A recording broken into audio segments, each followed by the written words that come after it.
आइए हम सब लोग अपने स्थानों पर बैठ जाएंगे और ये बहुत अच्छा जो वचन है, भजन है, अभी हमने पढ़ा है, इसके ऊपर थोड़े समय के लिए हम लोग ध्यान करेंगे और मनन करेंगे। कई बार कुछ भजन ऐसे लिखे हैं, बाइबल के अंदर भजन संहिता जो है ये सबसे बड़ी पुस्तक है। क्या है? भजन संहिता सबसे बड़ी पुस्तक है और इसके अंदर बहुत सारे अध्याय हैं और इन सब अध्यायों में से एक बड़े रहस्य की बात है, करीब करीब 70 या 71 अध्याय ऐसे हैं जिनके अंदर एक शब्द का इस्तेमाल हुआ है। और वो शब्द क्या है? बड़े ध्यान से इसमें पढ़ेंगे। तीसरे वचन के लास्ट में ब्रैकेट में कुछ लिखा होगा। क्या लिखा है? ये सेला चावल में लिखा है। क्या लिखा है? सेला। ठीक है, ये सेला का मतलब कुछ ऐसा होता है कि जो इस भजन को दूसरे भजनों से क्या करता है? अलग करता है। ठीक है, इस वचन के कारण, एक छोटे से शब्द के कारण ये पूरा जो भजन है दूसरे भजनों से क्या है? बहुत अलग है। और ये ज्यादातर उन भजनों में लिखा जाता है जहां पर भजन को लिखने वाला किसी परेशानी से या दुख से या पीड़ा से या संकट से जूझ रहा है। और ऐसे वक्त में जो है ये सेला जो शब्द है ये उसको रिमाइंड कराता है परमेश्वर के गुण आश्चर्य क्रमों को, परमेश्वर की उन बातों को जो परमेश्वर ने इस्राएल के इतिहास में, इस्राएल के लोगों के जीवन में प्रभु ने किया था। इस सेला का हिंदी में मतलब होता है याद करना, स्मरण करना। सेला का मतलब क्या है? स्मरण करना, दोबारा से उस चीज को याद करना। किसको याद करना? कि परमेश्वर ने अपने लोगों के लिए क्या क्या काम किए थे, उनको वो याद करें। हालेलुया। जब आपके जीवन में दुख आता है, जब आपके जीवन में परीक्षाएं आती हैं, संकट आते हैं, कष्ट आते हैं, तो उस समय आपको इस शब्द के ऊपर क्या करना है? ध्यान करना है और ये सोचना है कि मेरे परमेश्वर ने मेरे पिछले दिनों में इस कितने काम को किया। हालेलुया। और जिसने वो काम किया था वो आने वाले काम को भी। हालेलुया। इस भजन का मतलब ये है कि जो परमेश्वर ने मेरे जीवन में पहले किया था उसको परमेश्वर आगे भी मेरे जीवन में करने जा रहा है। हालेलुया। ये सेला एक विश्वास का वर्ड है, ये सेला एक गवाही है जो मनुष्य के हृदय में रहती है, जो हमारे जीवन में रहती है। कई बार हम लोग दुखों में से होकर गुजरते हैं, परेशानियों में से होकर गुजरते हैं, हम पीड़ाओं में से होकर के गुजरते हैं और ऐसे वक्त में हम अपने पिछले वक्त को याद करते हैं कि देखो प्रभु, पहले हमारा जीवन कितना बढ़िया चलता था, पहले लोग कितनी हमारी बातें मानते थे, पहले लोग हमारी कितनी आदर करते थे, पहले लोग कितना हमारे साथ रहते थे। लेकिन आपके लिए आज ये वचन है जो आपको ये बताता है कि हमारा परमेश्वर क्या करता है? हमारे शत्रुओं से हमारी रक्षा करता है। हालेलुया। इसमें क्या लिखा है कि यहाँ पर इस भजन को लिखने वाला परेशान है। पहला, दूसरा, तीसरा वचन जब आप पढ़ते हैं, इसको पढ़ने से आपको पता चलेगा ये किसी बात में बहुत परेशान है। और किस बात के लिए परेशान है अगर आप डिटेल में जाओगे तो इसके ऊपर बड़ी पतली पतली लाइन में लिखा है। क्या लिखा है? प्रधान बजाने वाले के लिए हाँ। मुश्किल तार वाले बाजों के साथ जीपियों ने आकर साउल से कहा, क्या दाऊद हमारे बीच में नहीं छिपा रहता? इसका मतलब इसके शत्रुओं ने जाकर शाऊल से चुगली कर दी कि ये आदमी हमारे यहाँ पे छिपा रहता है। ये दाऊद था, ये राजा था, राजा बनने वाला था, लेकिन इसको संघर्ष का थोड़ा सामना करना पड़ा राजा बनने से पहले, ठीक है, क्योंकि शाऊल कभी नहीं चाहता था कि ये राजा बने। हालेलुया। और इसीलिए जब आप प्रभु की आशीष को प्राप्त करने वाले होते हैं, प्रभु के साथ एक मुकाम पर पहुंचने वाले होते हैं, उसी समय शैतान बिल्कुल नहीं चाहता कि आप अपने सफलता के रास्ते तक पहुंच जाएं, आप उस मुकाम तक पहुंच जाए जहां पर प्रभु आपको ले जाना चाहता है। वहीं से वो क्या करता है, आपके जीवन के पीछे कुछ अटैक करता है, कुछ आक्रमण करता है, कुछ ऐसे लोगों को आपके जीवन में लेकर के आता है जो आपके मनोबल को तोड़ देंगे, जो आपके जीवन में परेशानियों को लेकर के आएंगे। लेकिन प्रभु का जो वचन है वो हमें इस बात को बताता है कि परमेश्वर वास्तव में सर्वशक्तिमान परमेश्वर है। जब एक बार वो आपको और हमको संसार की भीड़ से चुन लेता है, अपना लेता है, अपने लहू के द्वारा खरीद करके आपको और हमको अपने पास ले आता है, तो उसके बाद आपके जीवन को कोई भी चीज छू नहीं सकती, क्योंकि आप अपने नहीं रहते हो, आप फिर परमेश्वर के हो जाते हो। हालेलुया। उस समय आप परमेश्वर के हो जाते हो और आपके जीवन के अंदर आपकी इच्छा नहीं, लेकिन परमेश्वर की इच्छा ही पूरी होती है। आप कितना भी कोशिश कर लो, कितना भी ताकत लगा लो, जो चीज प्रभु नहीं चाहता, मतलब नहीं चाहता, वो आपके जीवन को मिल ही नहीं सकती। आपके जीवन को क्या मिलेगा ये आपके हाथ में नहीं है, पर आपके जीवन को क्या मिलेगा ये परमेश्वर के हाथ में। और इसीलिए बाइबल में साफ लिखा है कि मनुष्य चलता तो है प्रभु, लेकिन उसके कदम उसके अधीन नहीं होते। आज हम सब लोग बहुत चलते हैं, फिरते हैं, मेहनत करते हैं, और जीवन में मिलेगा वही जो प्रभु ने हमारे लिए रखा। हालेलुया। और इसीलिए आगे इस वचन के अंदर हम एक बात को हम लोग पढ़ते हैं, ठीक है। और लिखा है कि कुकर्मी मेरे प्राण के क्या हुए हैं, तीसरे वचन में, ग्राहक हुए हैं और उन्होंने परमेश्वर को अपने सन्मुख, उन्हें नहीं मालूम परमेश्वर कौन है, लेकिन वो मेरे प्राण के।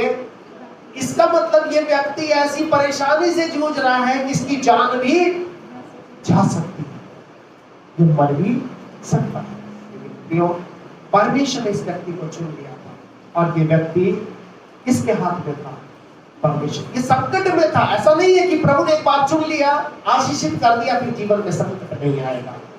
आपके जीवन में भी हमेशा ध्यान रखना, इस बात की प्रभु का वचन गारंटी नहीं देता कि आपके जीवन में कोई संकट या पीड़ा या परेशानी नहीं आएगी। बाइबल में लिखा है कि संकट में मैं तेरे, ये नहीं लिखा है कि संकट तेरे ऊपर आएगा ही नहीं। क्या लिखा है, संकट में मैं तेरे साथ रहूंगा। संकट तो आएगा लेकिन प्रभु हमारे साथ। हालेलुया। तो इस बात के लिए हमारे लिए बड़े गर्व और आनंद और खुशी की बात है कि हमारा परमेश्वर हमारे साथ हर पल, हर घड़ी, हर वक्त। हालेलुया। इस वचन के अंदर हम इस बात को पढ़ते हैं कि जब कई बार हमारे जीवन के अंदर ऐसी परेशानी आ जाती है, और ये शत्रु कई बार हमारी बीमारियां होती हैं, ये शत्रु कई बार हमारे ऐसे दुश्मन होते हैं जो छिपे हुए होते हैं, क्योंकि वो मुंह पे कुछ और होते हैं और पीठ के पीछे कुछ और होते हैं। जरूरी नहीं है कि आपका शत्रु पता चल जाए यही आपका शत्रु है, लेकिन आपका शत्रु ऐसे भी हो सकते हैं कि जिनके मन में कुछ है, वो कपटी लोग होते हैं, जिनके बाहर कुछ होता है।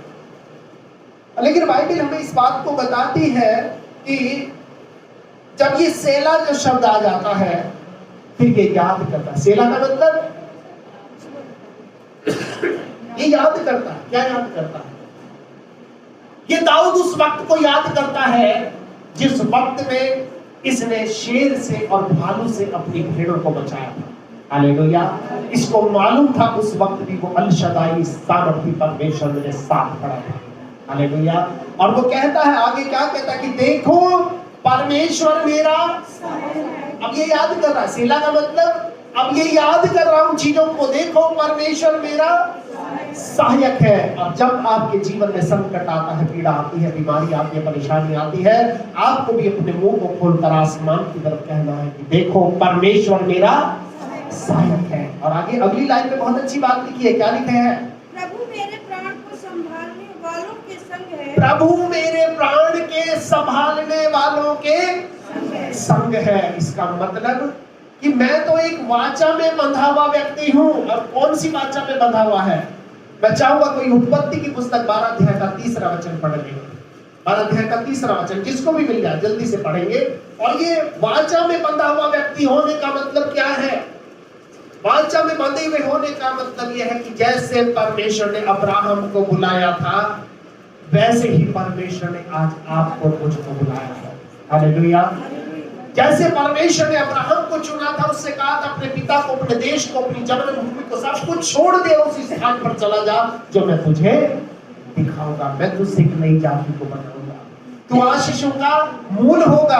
हाँ, 3रा वचन क्या लिखा है इसमें? और जो तुझे आशीर्वाद दे, जो तुझे आशीर्वाद देगा मैं आशीष दूंगा, उन्हें मैं आशीष दूंगा। इसका मतलब जो तेरे लिए अच्छा बोलेगा उसके लिए मैं भी अच्छा करूंगा, और जो तुझे और जो तुझे कोसे उसे मैं साथ दूंगा। एक शब्द पर बड़ा जरा गौर करेंगे, जो तुझे कोसे। कोसने का क्या मतलब? कोसने का मतलब जो जिनको तू अच्छा नहीं लग रहा, जो अपने मन में तेरे लिए कड़वाहट को रख रहे हैं, जो अपने मन में तेरे लिए बुरी भावना को रख रहे हैं, जो अपने मन से तुझे बद्दुआ देते हैं। उर्दू में शब्द है क्या है? बद्दुआ। जो तुझे बद्दुआ देते हैं, जो तेरी चीजों को देख के खुश नहीं है, जो तेरी तरक्की को देख के खुश नहीं है, जो तेरे परिवार को देख के खुश नहीं है, जो तेरी अच्छी हेल्थ को देख करके खुश नहीं है, उनको मैं क्या करूंगा? क्या दूंगा? उनको मैं श्राप। इस श्राप के लिए एक जो वर्ड है हिब्रू का, वो आया है नाकाश, और इस वर्ड का मतलब होता है उसको मैं बर्बाद कर दूंगा, उसको मैं तबाह कर दूंगा, उसको मैं क्या कर दूंगा? जो तुझे श्राप। इसका मतलब हम वो लोग हैं, अगर कोई हमारे फेवर में बात करेगा तो परमेश्वर भी उसके फेवर में खड़ा होगा, और जो हमारे खिलाफ बात करेगा परमेश्वर उसके खिलाफ खड़ा हो जाएगा। हालेलुया। और इसलिए प्रभु के वचन में लिखा है, यदि परमेश्वर हमारी ओर है तो हमारा विरोधी कोई नहीं हो सकता। हालेलुया। थोड़े जोर से बोलेंगे हालेलुया। बात समझ आई आपको? अब मैं आपको बता रहा हूँ, ये जो वर्ड है नाकाश, यानी कि उसको मैं श्राप दूंगा। परमेश्वर सिर्फ श्राप ही नहीं देगा, दिखा मैं उसको तबाह कर दूंगा, उसको मैं नष्ट कर दूंगा, उसको मैं बर्बाद कर दूंगा। हालेलुया। और इसका वचन कैसे पता चलता? थोड़ा और आगे पढ़ेंगे इसको, वचन को नहीं, इसको नहीं, आप वापस लौट के वहीं आएंगे 14 अध्याय में। हाँ, 4 को और 5 को ध्यान से पढ़ेंगे। देखो परमेश्वर मेरा सहायक है। देखो परमेश्वर मेरा सहायक है। सहायक का मतलब क्या है? कई बार मैंने बताया, सहायक का मतलब हेल्पर है।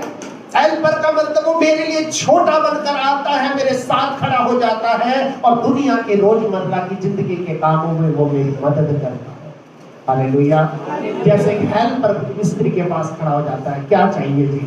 सीमेंट चाहिए जी, क्या चाहिए जी? ये चीज चाहिए, क्या चाहिए जी? ये चाहिए। और जितना हेल्पर जितना एक्टिव होगा, उतना ही तेजी से मिस्त्री भी क्या करेगा? काम करेगा। हालेलुया। इसी प्रकार से अगर हमारा परमेश्वर हमारे साथ आकर के खड़ा हो जाता है, तो जिंदगी के सारे कामों को हम बहुत अच्छे से कर सकते हैं। हालेलुया। अब इसमें लिखा है, प्रभु मेरे सहायक है और प्रभु मेरे प्राण के संभालने वालों के संग है। इसका मतलब जो मुझे आशीष देगा, जो मेरे लिए अच्छा बोलेगा, जो मेरे लिए अच्छा सोचेगा, उसके लिए परमेश्वर भी अच्छा सोचेगा। और आगे क्या लिखा है? बड़े ध्यान से पढ़ना। हाँ, वह मेरे द्रोहियों की बुराई को उन्हीं पर लौटा दे। मेरे द्रोहियों की बुराइयों को, मेरे द्रोहियों की बुरी चीजों को, बुरी भावना को जो मेरे लिए रखते हैं, वो उन्हीं के ऊपर वापस लौट जाएगी। हालेलुया।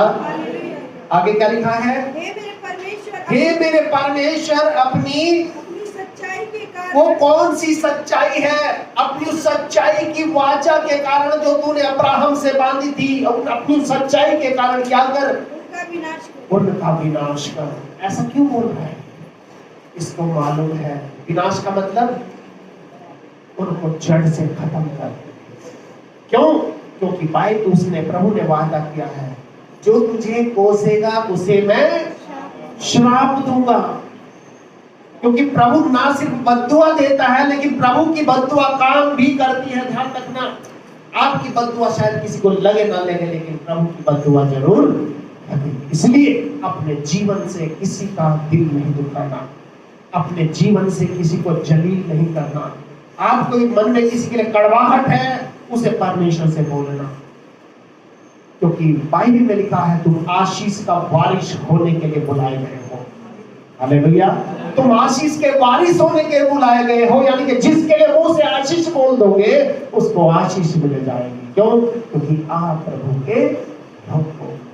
ये छोटा सा भजन है, लेकिन हमें इस बड़ी बात को बताता है, जब दुख आते हैं, पीड़ाएं आती है, संकट आते हैं, क्लेश आते हैं, हमें इस बात को ध्यान रखना है कि प्रभु ने पिछले दिनों मेरे जीवन में क्या किया, मैं कहां था और आज मेरे प्रभु ने मुझे कहां पहुंचाया।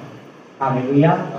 कई बार जब हम अपने जीवन को पिछले को याद करते हैं, कई बार ऐसी बीमारियां, परेशानी हमारे जीवन में आती है और हमें लगता है शायद प्रभु अब तो शायद कल का दिन देख पाएंगे, या आज तो शायद इतनी हालत खराब है प्रभु, दुनिया में आगे चल भी पाएंगे या नहीं।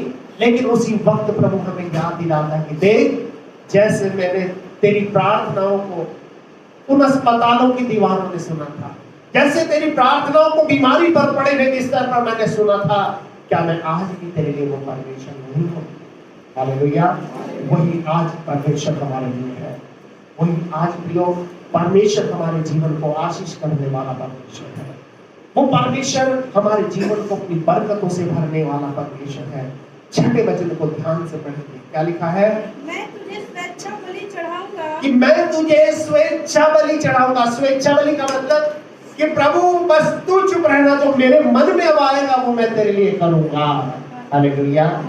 जो मेरे मन में आएगा अब वो मैं तेरे लिए करूंगा। क्योंकि उस वक्त हो सकता है मैं आज बोल दूं कि मैं तुझे 10 रुपए दूंगा, हो सकता है उस समय तू मुझे 10 करोड़ दे दे, हो सकता है मैं तुझे 10 लाख दे सकता। हालेलुया।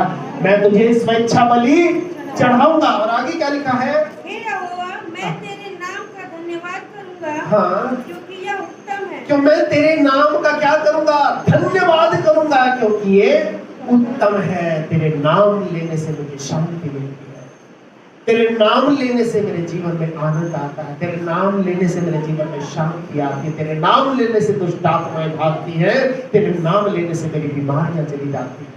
हालेलुया। क्योंकि ये क्या है? ये उत्तम है, क्योंकि तूने मुझे सब दुखों से छुड़ाया है। ना सिर्फ पिछले दिनों छुड़ाया प्रभु, तू अब आने वाले दिनों में भी मुझे सब दुखों से छुड़ाने जा रहा है। हालेलुया। और मैं अपने शत्रुओं पर दृष्टि करके संतुष्ट हुआ। और वो ये नहीं कह रहा संतुष्ट होऊंगा, क्या कह रहा है? हुआ हूँ, हो चुका हूँ। आज तक जब तक मैंने अपने शत्रुओं की तरफ देखा, मुझे संतुष्टि मिली है कि हाँ प्रभु, उसने जैसा मेरे लिए किया था वैसा ही उसके लिए हो गया, और आज वो दुनिया में है ही। तो प्रियो, इस वचन के द्वारा मैं आपसे उत्साहित करना चाहता हूँ। कई बार जब आप प्रभु के साथ चलने वाले होंगे, आपके जीवन में एक बड़ी आशीष उतरने वाली होगी, उसी वक्त, उसी पल, उसी घड़ी शैतान का हाथ आएगा और आपको वो थोड़ा सा डिस्टर्ब कर देगा। लेकिन उस वक्त आपको इस सेला शब्द को याद रखना है, इस सेला शब्द को याद रखना है कि क्योंकि प्रभु ने आपको संसार की भीड़ से चुनकर अपनाया है, अपने पास बुलाया है। कैसी भी दुख हो, कैसी भी परेशानी हो, कई परेशानियां ऐसी होती हैं आप किसी को कह नहीं सकते, लेकिन प्रभु आपकी परेशानी को जानता है। कितनी बीमारी ऐसी होती है आप सबको बता नहीं सकते, कि प्रभु आपकी बीमारी को जानता है। और उस समय आप इस वक्त को कहें, प्रभु जैसे तू मेरे साथ उस समय खड़ा था, तो ऐसे ही आने वाले दिनों में भी मेरे साथ खड़ा हो। हालेलुया। और मेरे जीवन को तू आशीषित करेगा, अपनी बरकतों से भरेगा, और तू मुझे चट्टान पर चढ़ाएगा, और मैं भी अपने शत्रुओं की तरफ जब दृष्टि करूंगा तो मुझे संतुष्टि मिलेगी, मतलब मुझे तसल्ली मिलेगी। कई बार जब हम छोटे छोटे बच्चे थे और कोई बच्चा हमें मारता था या हमसे ताकतवर हमें पीट देता था, तो हम उसकी मम्मी को शिकायत करा के आते थे कि देखो इसने हमें मारा है। और जब उसकी मम्मी उसे हमारे सामने 4 बार चाटे या थप्पड़ मारती थी, तो मन को बड़ी तसल्ली मिलती थी। ठीक है। एक बार हमने एक छोटे बच्चे की शिकायत लगा दी, उसकी माँ ने खूब पिटाई करी उसकी बहन बेचारी रोती रोती क्या कह रहे, अब मिल गई ना तसल्ली, ठीक है ना, अब जाओ, अब मिल गई ना तसल्ली, अब जाओ। इसका मतलब कि आप समझ सकते हैं उस भावना को, उस फीलिंग को, जब हमारे शत्रुओं के साथ कुछ बुरा होता है तो हमें क्या मिलती है? और वैसे ही वो परमेश्वर आपको मुझको भी पसंद करता है। प्रियो, आपका और मेरा सहायक परमेश्वर है। परमेश्वर के लिए हमें बहुत गंभीर हो जाना है, परमेश्वर ही है जो दुनिया में हमें ऊंचाई तक पहुंचा सकता है। इसलिए अपनी नजरों को हमें परमेश्वर पर रखना है, और ताकि परमेश्वर की बरकतें और उसकी आशीषें आपके जीवन में आ सके और कार्य कर सके। और फिर से इस शब्द को मैं आपको रिमाइंड करते हुए से खत्म करूंगा। इसमें लिखा है सेला। इसका मतलब याद करो पिछले समय। हालेलुया। उस वक्त को याद करो जब बिस्तर से उठने की ताकत नहीं थी, और ताकत किसने दिया था। उस वक्त को याद करो जब बीमार पड़े हुए थे, उम्मीद शायद खो दी थी कि शायद अब तो पता नहीं कितना समय लग जाएगा, ठीक भी होगा नहीं होगा। याद करो उस वक्त को जब आपके पास पैसों की कमी थी। याद करो उस वक्त को जब आप बहुत बड़ी मुसीबत में होंगे। उस वक्त को याद करके आज अगर कहोगे तो सच में यही कहोगे कि मेरा परमेश्वर मेरे संभालने वालों के संग में है, और मैं आज अपने शत्रुओं की तरफ जब देखता हूं तो मुझे संतुष्टि होती है। हालेलुया। परमेश्वर ऐसी संतुष्टि आपके जीवन और परिवार में सदा काल तक बनाए रखते हैं। आमीन। आइए अभी हमारे पास समय होगा, हम सब लोग थोड़े समय के लिए अपने अपने स्थानों पर खड़े होंगे और थोड़े समय के लिए हम लोग परमेश्वर की आराधना करेंगे, उसके नाम की बड़ाई